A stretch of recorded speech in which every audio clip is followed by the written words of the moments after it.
Yun nauna ka na makapasok sa masikip na datas ito siga na to, bagay sa'yo. Alam mo ha, silo-silo ka ngayon. Pre, pegi naman Yossi. Ito pre o sa limo. Sir. Naka-open pa naman yung bitana niya.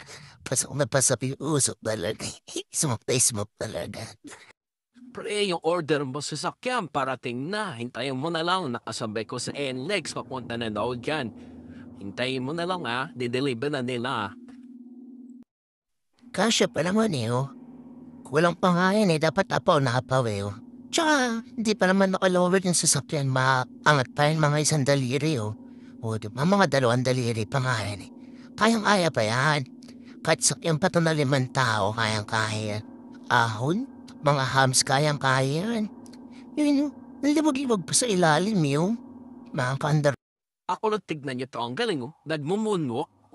Nagmumunok talaga, galing.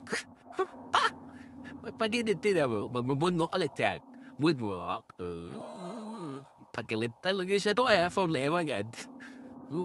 Ganito talaga yan, daran niya. Ang galing. Mga kakulat, tingnan niyo tong cambio ko.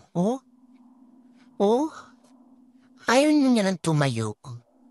Ano kayang dahilan bakit kaya ganyan? Tsaka ano pwedeng gawin para tumayo ulit yung comment naman?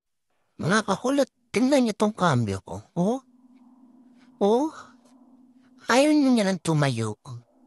Ano kayang dahilan bakit kaya ganyan? Tsaka ano pwedeng gawin para tumayo ulit yung comment naman? Sabi ng jowa mo, mag-isa lang siya sa bahay na. Kaso ganito yung daan papunta sa kanila. Mapapadalawang isip ka talaga. Mga kakulat ka, yung diskarte.